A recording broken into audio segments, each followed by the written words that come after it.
Chapter 12. Jim was 12. He was difficult to live with, inconsistent, moody. His appetite was appalling, and he told me so many times to stop pestering him I consulted Atticus. Reckon he's got a tapeworm?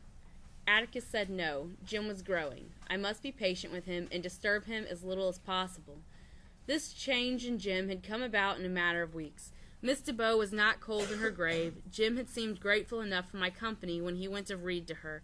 Overnight, it seemed, Jim had acquired an alien set of values and was trying to impose them on me.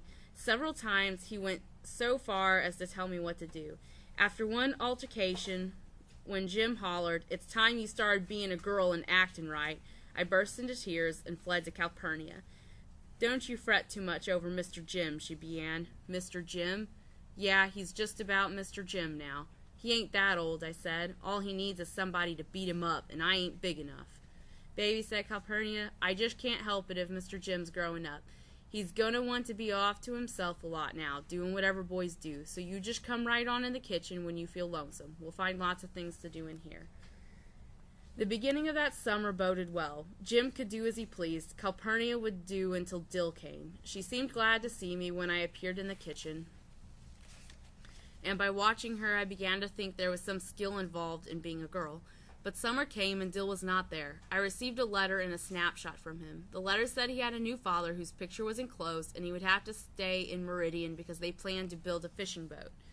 His father was a lawyer like Atticus, only much younger. Dill's new father had a pleasant face, which made me glad Dill had captured him, but I was crushed. Dill concluded by saying he would love me forever and not to worry. He would come get me and marry me as soon as he got enough money together, so please write. The fact that I had a permanent fiancé was a little compensation for his absence. I had never thought about it, but summer was Dill by the fishing pool smoking string. Dill's eyes alive with complicated plans to make Boo Radley emerge. Summer was the swiftness with which Dill would reach up and kiss me when Jim was not looking, the longings we sometimes felt for each other. With him, life was routine. Without him, life was unbearable. I stayed miserable for 2 days. As if that were not enough, the state legislature was called into emergency session, and Atticus left us for 2 weeks. The governor was eager to scrape a few barnacles off the ship of state. There were set-down strikes in Birmingham. Bread lines in the cities grew longer. People in the country grew poorer, but these were events remote from the world of Jim and me.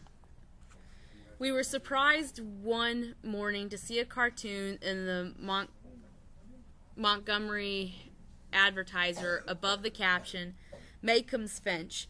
It showed Atticus barefoot and in short pants, chained to a desk. He was diligently writing on a slate while some frivolous-looking girls yelled "Yoo-hoo" at him.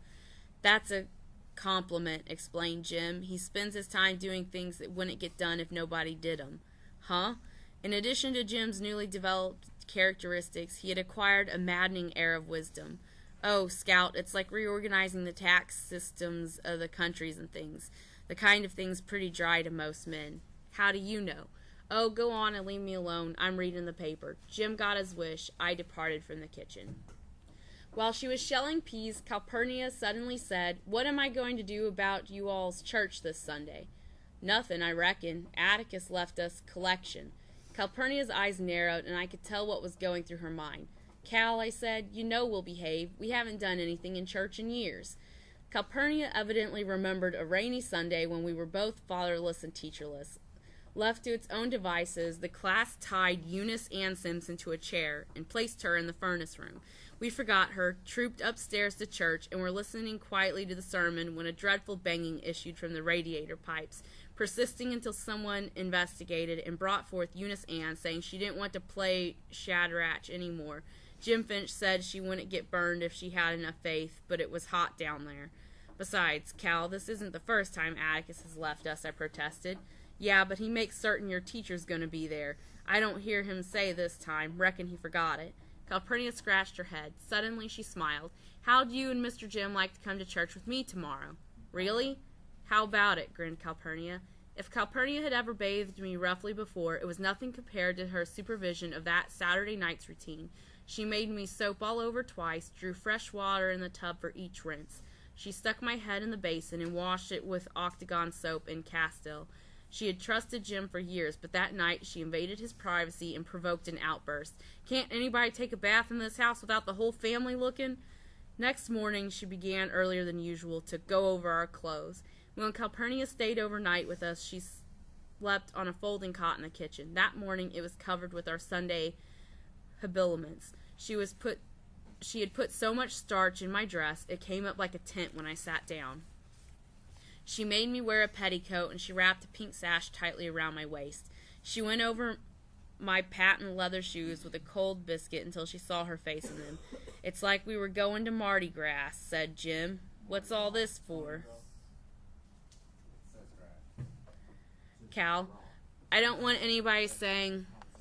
"It's like we were going to Mardi Gras," said Jim. "What's all this for, Cal?" "I don't want anybody saying I don't look after my children," she muttered. "Mr. Jim, you absolutely can't wear that tie with that suit. It's green." "'Smatter with that?" "Suit's blue. Can't you tell?" "Hee, I howled. Jim's colorblind." His face flushed angrily, but Calpurnia said, "Now you all quit that. You're going to go to First Purchase with smiles on your faces." First Purchase African M.E. Church was in the quarters outside the southern town limits, across the old sawmill tracks. It was an ancient paint-peeled frame building, the only church in Macomb with a steeple and bell, called First Purchase because it was paid for from the first earnings of free slaves. Negroes worshipped in it on Saturdays and white men gambled in it on weekdays. The churchyard was brick-hard clay, as was the cemetery beside it. If someone died during a dry spell, the body was covered with chunks of ice until rain softened the earth. A few graves in the cemetery were marked with crumbling tombstones. Newer ones were outlined with brightly colored glass and broken Coca-Cola bottles. Lightning rods guarded some graves, denoted dead who rested uneasily. Stumps of burnt-out candles stood on the heads of infant graves. It was a happy cemetery. The warm, bittersweet smell of clean negro welcomed us as we entered the church. Hearts of Love hairdressing mingled with asafoetida, snuff, Holt's cologne, Brown's mule, peppermint, and lilac talcum. When they saw Jim and me with Calpurnia, the men stepped back and took off their hats. The women crossed their arms at their waists, weekday gestures of respectful attention. They parted and made a small pathway to the church door for us. Calpurnia walked behind Jim and me, responding to the greetings of her brightly clad neighbors. "What you up to, Miss Cal?" said a voice behind us. Calpurnia's hands went to our shoulders, and we stopped and looked around. Standing in the path behind us was a tall Negro woman. Her weight was on one leg. She rested her left elbow on the curve of her hip, pointed at us with upturned palm. She was bullet-headed with strange almond-shaped eyes, straight nose, and an Indian bow mouth. She seemed 7 feet high. I felt Calpurnia's hand dig into my shoulder. "What you want, Lula?" she asked, in tones I had never heard her use. She spoke quietly, contemptuously. "I wants to know why you bringin' white children to a nigger church." "They's my company," said Calpurnia. Again I thought her voice strange. She was talking like the rest of them. "Yeah, and I reckon you's company at the Finch house during the week." A murmur ran through the crowd. "Don't you fret," Calpurnia whispered to me, but the roses on her hat trembled indignantly. When Lula came up the pathway toward us, Calpurnia said, "Stop right there, nigger." Lula stopped, but she said, "You ain't got no business bringing white children here. They got their church, we got ourn." "It is our church, ain't it, Miss Cal?" Calpurnia said, "It's the same God, ain't it?" Jim said, "Let's go home, Cal. They don't want us here." I agreed. They did not want us here. I sensed, rather than saw, that we were being advanced upon. They seemed to be drawing closer to us, but when I looked up at Calpurnia, there was amusement in her eyes. When I looked down the pathway again, Lula was gone. In her place was a solid mass of colored people. One of them stepped from the crowd. It was Zebo, the garbage collector. "Mr. Jim," he said, "we're mighty glad to have you all here. Don't pay no attention to Lula. She's contentious because Reverend Skies threatened to church her. She's a troublemaker from way back, got fancy ideas and haughty ways. We're mighty glad to have you all." With that, Calpurnia led us to the church door, where we were greeted by Reverend Skies, who led us to the front pew. First Purchase was unsealed and unpainted within. Along its walls, unlighted kerosene lamps hung on brass brackets. Pine benches served as pews. Behind the rough oak pulpit, a faded pink silk banner proclaimed "God is Love," the church's only decoration except a rotogravure print of Haunt's "The Light of the World." There was no sign of piano, organ, hymn books, church programs. The familiar essentialistic epidemia we saw every Sunday. It was dim inside, with a damp coolness slowly dispelled by the gathering congregation.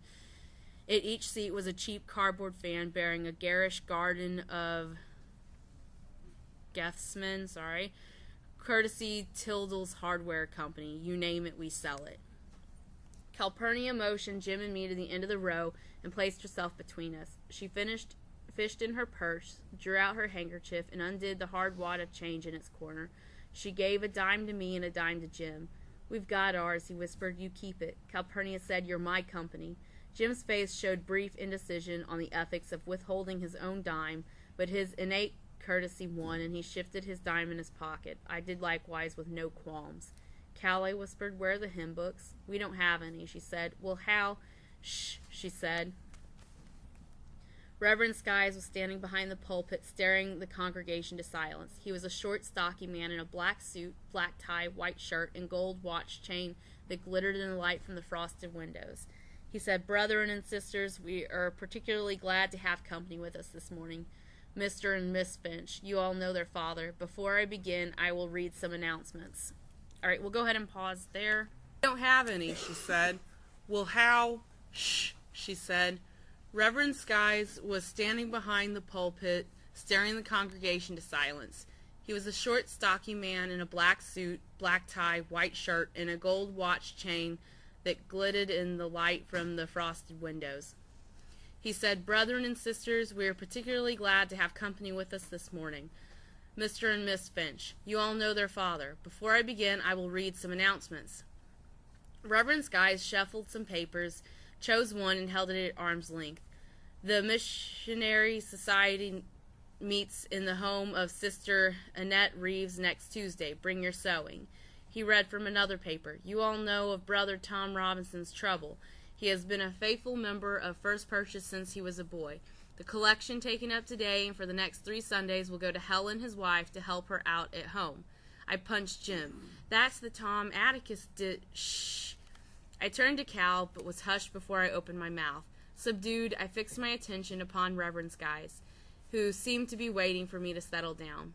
Will the music superintendent lead us in the first hymn, he said.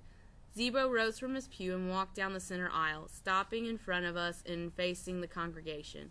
He was carrying a battered hymn book. He opened it and said, We'll sing number 273. This was too much for me. How are we going to sing it if there ain't any hymn books? Calpurnia smiled. Hush, baby, she whispered. You'll see in a minute. Zebo cleared his throat and read in a voice like the rumble of distant artillery. There's a land beyond the river. Miraculously on pitch, 100 voices sang out Zebo's words. The last syllable, held to a husky hum, was followed by Zebo saying, That we call the sweet forever. Music again swelled around us. The last note lingered, and Zebo met it with the next line, and we only reached that shore by faith's decree. The congregation hesitated. Zebo repeated the line carefully, and it was sung. At the chorus, Zebo closed the book, a signal for the congregation to proceed without his help. On the dying notes of Jubilee, Zebo said, in that forever, sweet forever, just beyond the shining river. Line for line, voices followed in simple harmony until the hymn ended in a melancholy murmur. I looked at Jim, who was looking at Zebo from the corners of his eyes. I didn't believe it either, but we had both heard it. Reverend Skies then called on the Lord to bless the sick and the suffering, a procedure no different from our church practice, except Reverend Skies directed the deity's attention to several specific cases. His sermon was a forthright denunciation of sin, an austere declaration of the motto on the wall behind him. He warned his flock against the evils of heady brews, gambling, and strange women. Bootleggers caused enough trouble in the quarters, but women were worse. Again, as I had often met in my own church, I was confronted with the impurity of women doctrine that seemed to preoccupy all clergymen. Jim and I had heard the same sermon Sunday after Sunday, with only one exception. Reverend Skies used his pulpit more freely to express his views on individual lapses from grace. Jim Hardy had been absent from church for 5 Sundays, and he wasn't sick. Constance Jackson had better watch her ways. She was in grave danger for quarreling with her neighbors.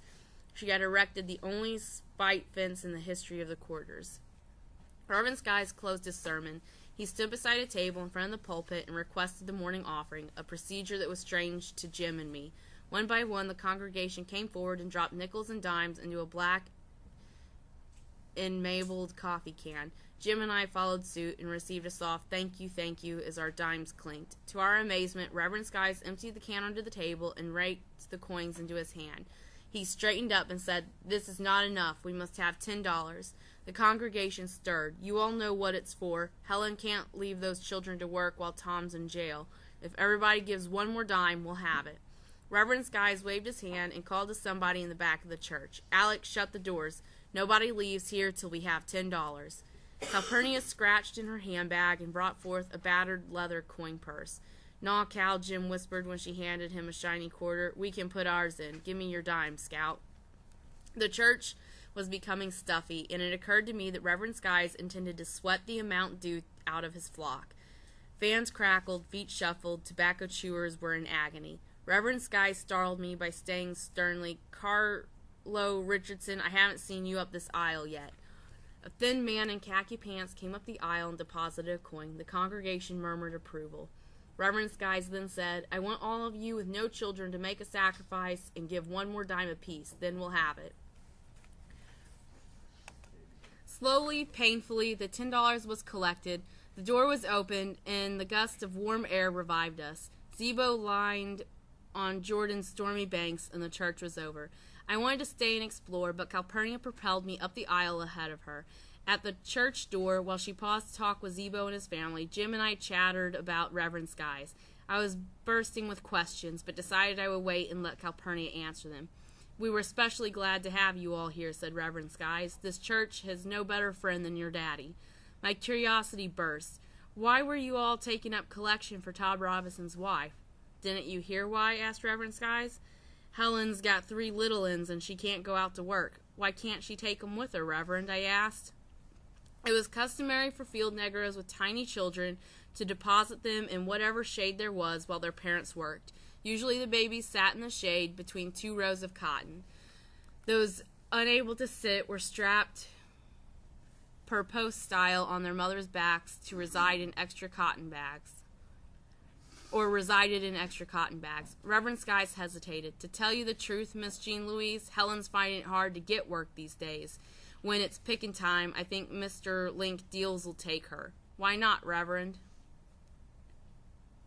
Before he could answer, I felt Calpurnia's hand on my shoulder. At its pressure, I said, "We thank you for letting us come." Jim echoed me, and we made our way homeward. "Cal, I know Tom Robinson's in jail, and he's done something awful, but why won't folks hire Helen?" I asked. Calpurnia, in her navy voile dress and tub of a hat, walked between Jim and me. "It's because of what folks say Tom's done," she said. "Folks aren't anxious to have anything to do with any of his family." "Just what did he do, Cal?" Calpurnia sighed. "Old Mr. Bob Yule accused him of raping his girl and had him arrested and put in jail." "Mr. Yule?" My memory stirred. "Does he have anything to do with those Yules that come every first day of school and then go home? Why, Atticus said they were absolute trash. I never heard Atticus talk about folks the way he talked about the Yules. He said, 'Yeah, those are the ones.' Well, if everybody in Macomb knows what kind of folks the Yules are, they'd be glad to hire Helen. What's rape, Cal?" "It's something you'll have to ask Mr. Finch about," she said. "He can explain it better than I can. You all hungry?" The Reverend took a long time unwinding this morning. He's not usually so tedious. "He's just like our preacher," said Jim, "but why do you all sing hymns that way?" "Linin'?" she asked. "Is that what it is?" "Yeah, it's called linin'. They've done it that way as long as I can remember." Jim said it looked like they could save the collection money for a year and get some hymn books. Calpurnia laughed. "Wouldn't do any good," she said. "They can't read." "Can't read?" I asked. "All those folks?" "That's right," Calpurnia nodded. "Can't but about 4 folks in First Purchase read. I'm one of 'em." "Where'd you go to school, Cal?" asked Jim. "Nowhere. Let's see now, who's taught me my letters? It was Miss Maudie Atkinson's aunt, old Miss Buford." "Are you that old?"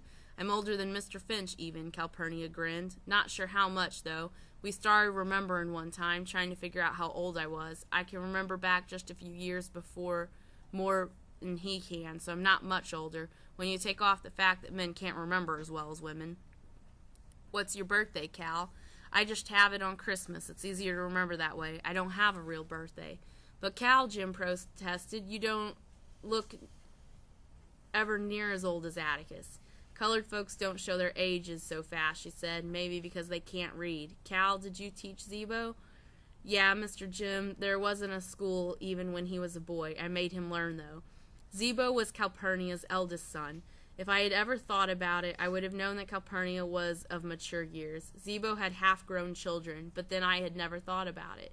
Did you teach him out of a primer like us, I asked. No, I made him get a page of the Bible every day, and there was a book Miss Buford taught me out of. Bet you don't know where I got it, she said. We didn't know. Calpurnia said, your granddaddy Finch gave it to me. Were you from the landing, Jim asked. You never told us that. I certainly am, Mr. Jim. Grew up down there between the Buford place and the landing. I've spent all my days working for the Finches or the Bufords, and I moved to Macomb when your daddy and your mama married. What was the book, Cal? I asked. Blackstone's Commentaries. Jim was thunderstruck. You mean you taught Zebo out of that? Why, yes, sir, Mr. Jim. Calpurnia timidly put her fingers to her mouth. They were the only books I had. Your granddaddy said Mr. Blackstone wrote fine English. That's why you don't talk like the rest of 'em, said Jim. The rest of who? Rest of the colored folks. Cal, you talk like they did in church. That Calpurnia led a modest double life never dawned on me. The idea that she had a separate existence outside her household was a novel one. To say anything to her having command of 2 languages. Cal, I asked, why do you talk nigger talk to your folks when you know it's not right? Well, in the first place, I'm black. That doesn't mean you have to talk that way when you know better, said Jim. Calpurnia tilted her hat and scratched her head, then pressed her hat down carefully over her ears. It's right hard to say, she said. Suppose you and Scout talked colored folks talk at home. It'd be out of place, wouldn't it? Now what if I talked white folks talk at church and with my neighbors? They'd think I was putting on airs to beat Moses.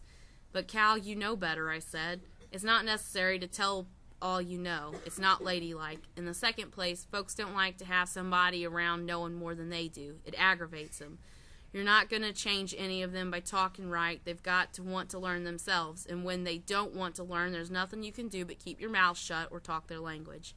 Cal, can I come to see you sometimes? She looked down at me. See me, honey. You see me every day. Out to your house, I said. Sometimes after work, Atticus can get me.